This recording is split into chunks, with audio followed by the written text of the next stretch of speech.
Alors, bienvenue les amis dans le nouveau programme. Donc, toujours on est dans le programme de formation crypto-monnaie. Voici le cours numéro un. Nous allons entamer ça ensemble. Cours numéro un, introduction.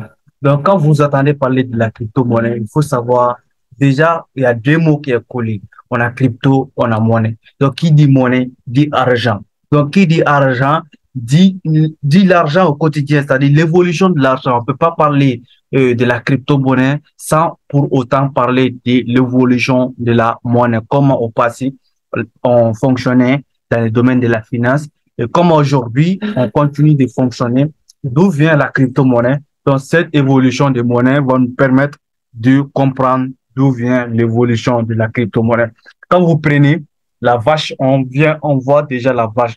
Donc auparavant, le monde fonctionnait grâce au temps de nos grands-parents, bien sûr, grâce au troc. Le troc, c'est quoi? C'est l'échange des biens et services entre les individus. Donc, les individus fonctionnent comme ça. Si quelqu'un avait du miel et qu'il a besoin du mil, c'est-à-dire il va aller voir quelqu'un qui a du mil pour pouvoir échanger son miel contre ses mille. Et c'est comme ça que ça fonctionnait. Si quelqu'un avait du lait, il va chercher. S'il a besoin, par exemple, du riz, il va aller donner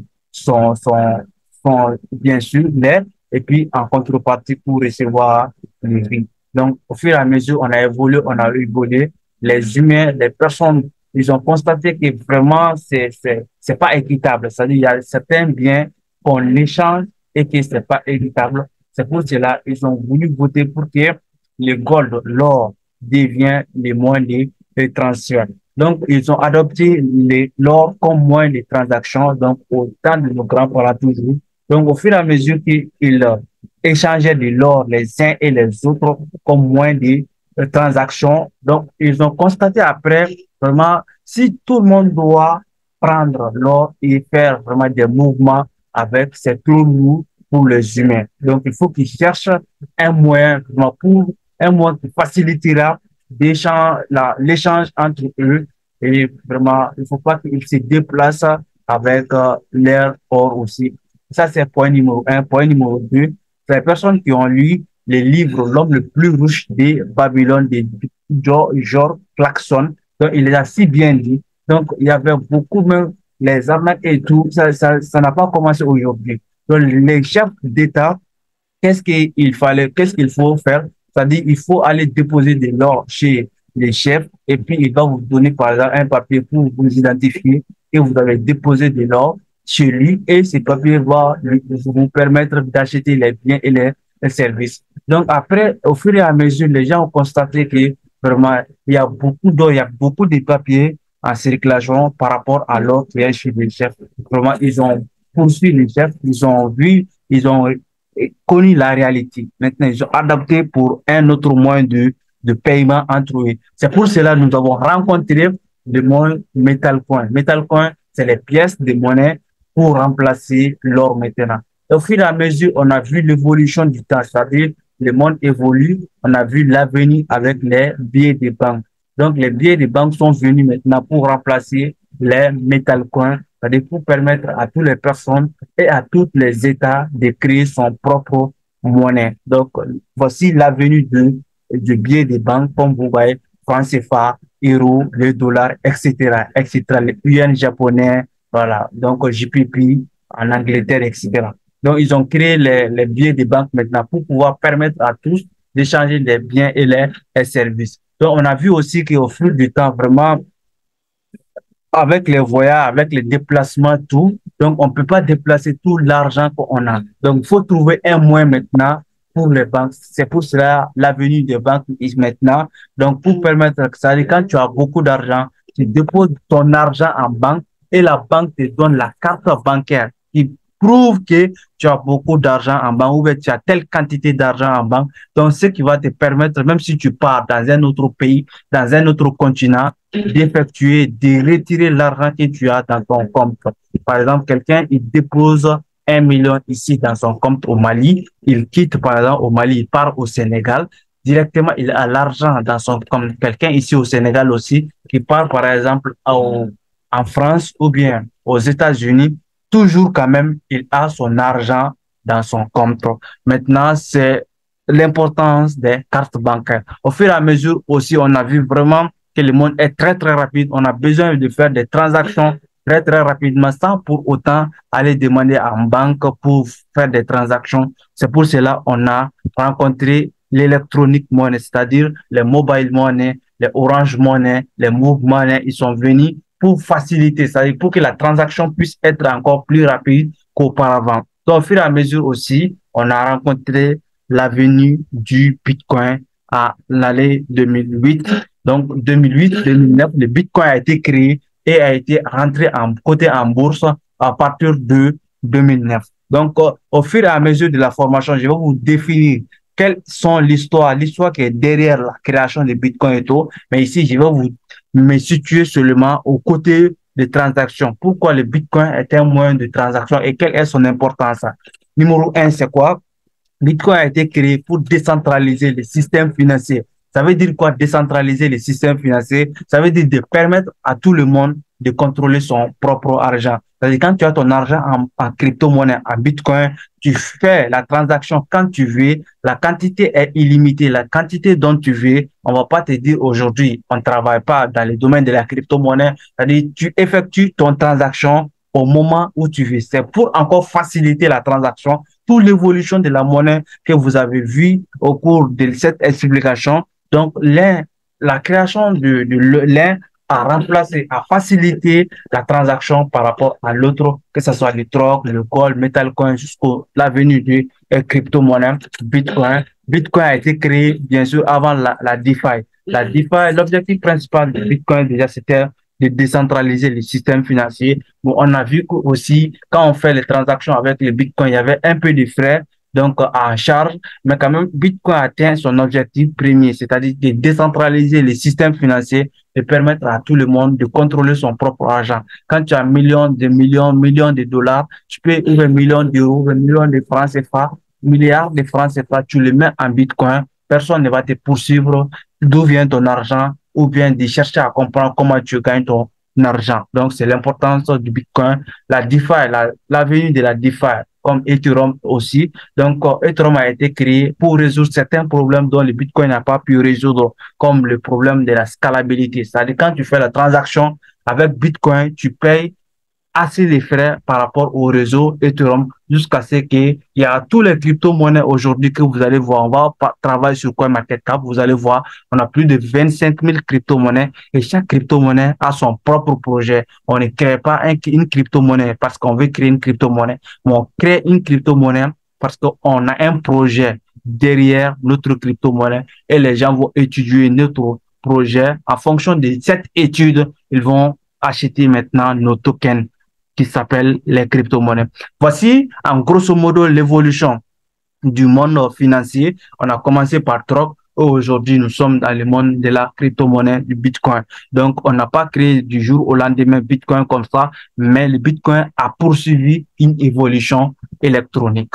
C'est le premier point à noter avant tout, avant d'aller dire, on va gagner de l'argent, on va faire du holding, on va faire du trading, mais Bitcoin a été créé en base pour effectuer les transactions peer-to-peer, c'est-à-dire les transactions entre l'un et l'autre. C'est l'objectif principal de Bitcoin. Et comme c'est un actif, c'est-à-dire le nombre de pièces est limité, on va voir ça dans la formation. C'est ce qui permet aussi au Bitcoin, avec son projet, il continue de réaliser ses projets et qui permet avec la rareté aussi. Si vous avez vu, l'or est rare aujourd'hui parce que l'or a de la valeur, c'est parce que l'or est rare. Tout ce qui est rare a de la valeur. Bitcoin est rare, c'est pour ça aussi que Bitcoin a de la valeur. Donc, nous allons avancer.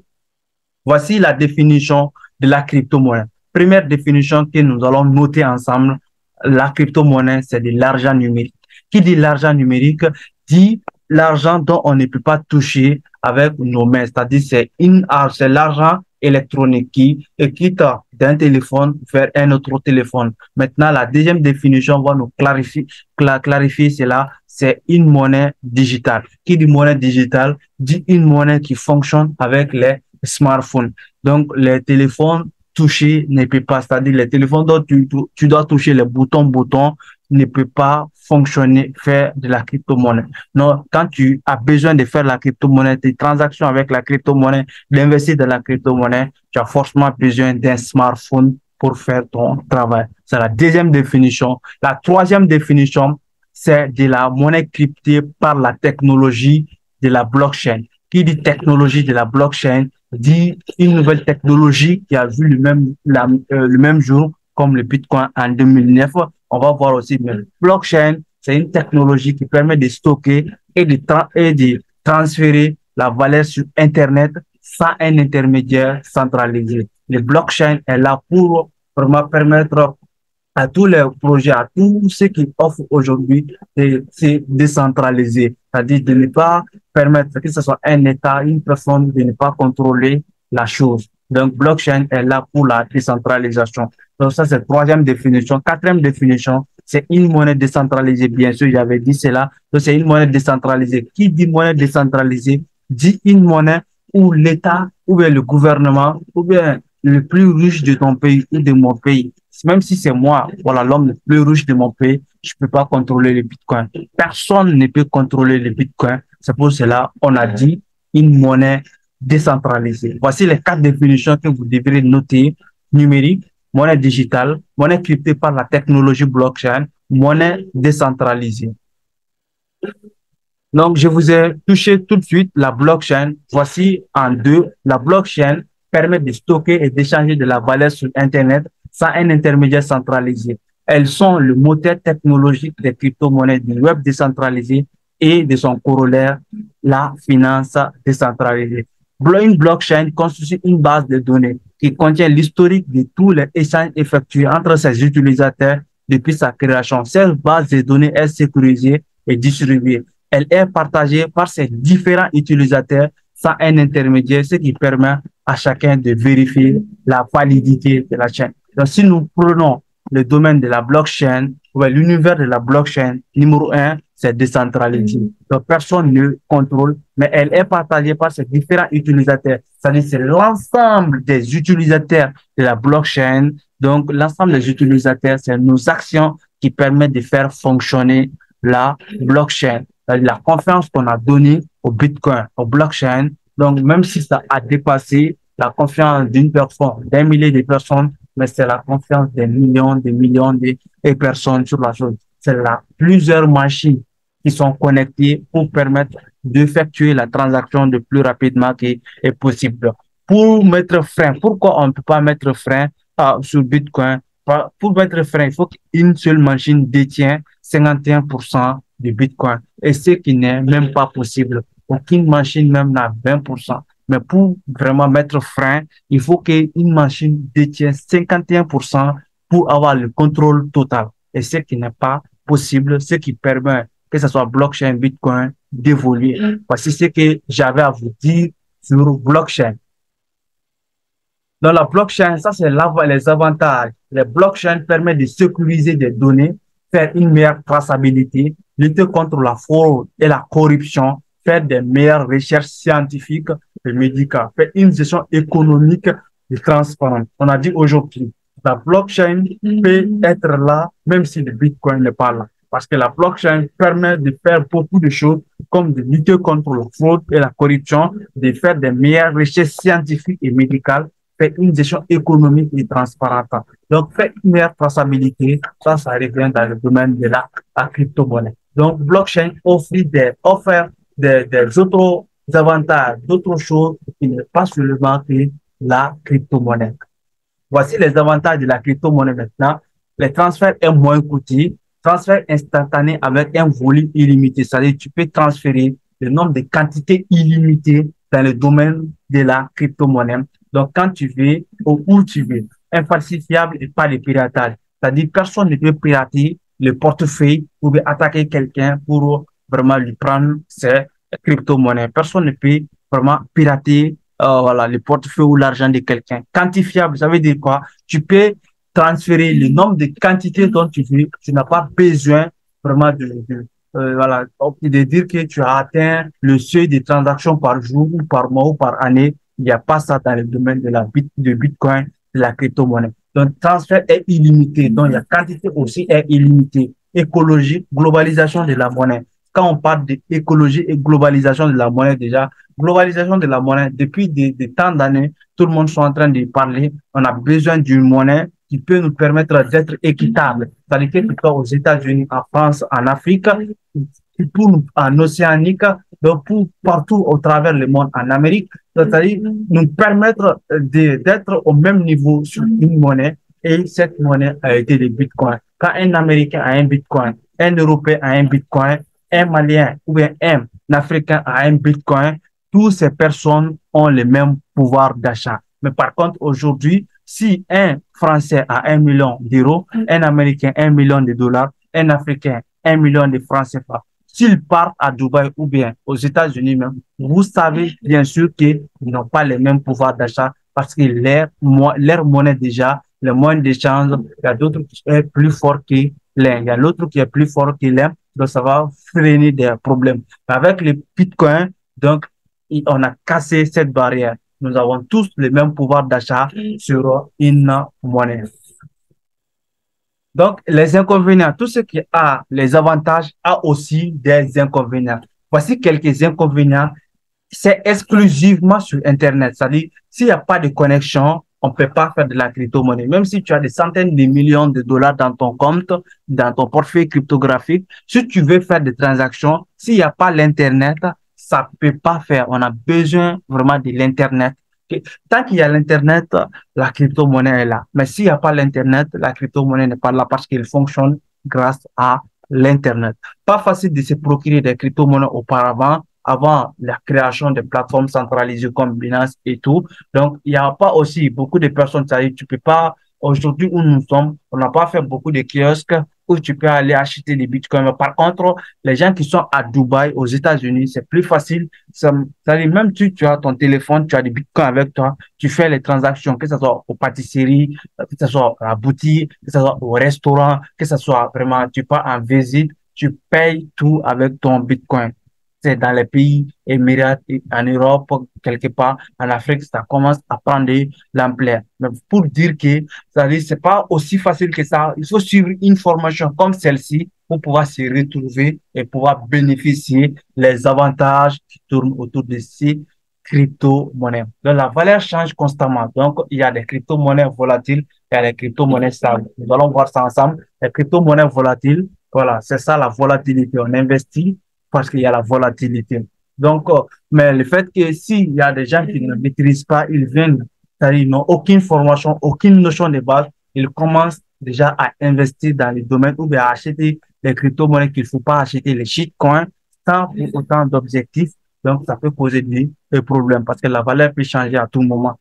Le transfert est irréversible. Si vous allez effectuer de la transaction dans ce domaine, vous avez besoin de vous faire vraiment attention parce que par exemple, quand on prend Orange Money et tout comme ça, si tu fais une transaction et que ça n'arrive, tu t'es trompé de numéro, quand tu es rapide, tu peux appeler directement le siège pour qu'on te reverse ton argent. Mais si tu n'es même pas rapide et que la personne est retirée, tu vas perdre ton argent. Dans le domaine de la crypto-monnaie, tu vas pas appeler X ou Y personne pour qu'il te reverse ton crypto. Si on te donne une adresse, voici l'adresse au travers de laquelle tu fais la transaction. Si tu te trompes et que tu envoies sur d'autres adresses qu'on ne t'a pas envoyé, donc non seulement toi, tu ne vas pas tenir la crypto-monnaie, mais la personne dont tu devrais envoyer aussi ne va pas recevoir la crypto-monnaie. Donc, ça sera dans l'air. Donc, ce qui est plus important dans ces nouveaux domaines, c'est de prendre en compte les services de transaction. Quand tu vas faire une transaction, il faut bien vérifier. Est-ce que les réseaux que tu as sélectionnés, c'est l'adresse que tu as sélectionnée, tu dois tout prendre en compte. Donc, nous allons voir maintenant quelques vocabulaires cryptographiques, les amis. J'espère que ça avance bien. Il faut suivre vraiment des cours de très près. Prenez des stylos, prendre des notes, prendre des notes, prendre des notes et faire vraiment des retours sur la formation. Si vous n'avez pas compris, retournez. C'est pour ça, c'est l'importance des formations à enregistrer. Tu comprends pas, tu reviens, tu regardes encore, tu prends beaucoup de notes.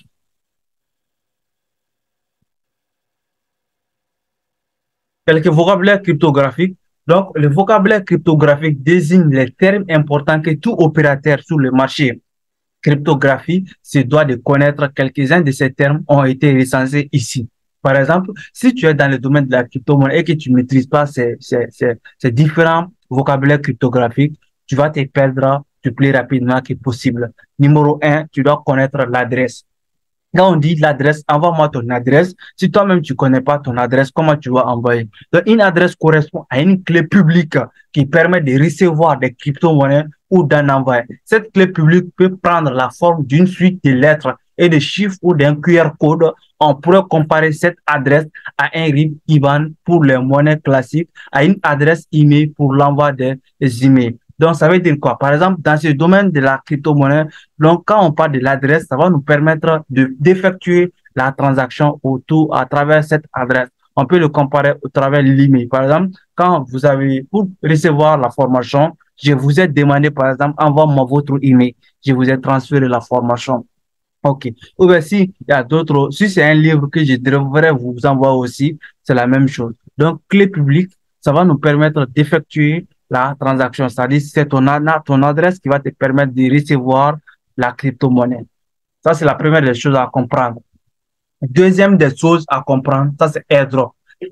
C'est quoi un airdrop? Un airdrop se produit lorsqu'une équipe souhaite promouvoir le lancement d'une nouvelle crypto-monnaie. Ils vont alors offrir des tokens de façon périodique et contrôlée à des personnes qui remplissent un ensemble spécifique de caractéristiques. Exemple, être un membre actif sur un forum et mettre dans sa signature le lien du site Internet de la crypto-monnaie en question. Ça veut dire quoi? Ça veut dire airdrop consiste à promouvoir. Donc, si l'équipe va lancer son projet, il va vraiment permettre aux gens de participer à la promotion de leur projet pour bénéficier de leur token gratuitement. Et dès que la crypto-monnaie sera à côté en bourse ou sur les plateformes centralisées, directement, ces différentes personnes, ils ont déjà reçu ces tokens, ces crypto-monnaies gratuitement. Ils vont les vendre pour bénéficier. Donc, vraiment, l'opportunité qu'ils ont saisie.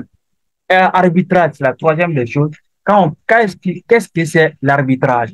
L'arbitrage, c'est une activité consistant à tirer du profit de la différence de prix qu'il peut y avoir entre plusieurs échanges pour acheter sur un et revendre sur l'autre. Par exemple, quand on parle de Binance, L-Bank, tu peux trouver une crypto-monnaie sur L-Bank à 1 $, mais quand tu pars sur Binance, par exemple, tu peux le voir à 1,2 ou à 1,05 ou à 1,10 comme ça dollars. Donc, il y a certaines crypto-monnaies, tu peux trouver la valeur peut être différente sur l'une plateforme par rapport à l'autre, mais la différence peut être 0,1, 0,2. Donc, c'est ça. C'est pas pareil pour tous les crypto-monnaies comme Bitcoin, Ethereum, etc. Mais sûrement, il y a certaines crypto-monnaies qui sont pépites, donc vous pouvez profiter de cette occasion. Donc, il y a des gens qui vont utiliser, quand ils ont beaucoup de capital, ils vont chercher à détecter ces différentes crypto-monnaies, donc qui est moins cher sur l'une plateforme. Ils achètent là-bas, ils effectuent la transaction sur l'autre plateforme, ils vendent, ils prennent leurs bénéfices en temps plein.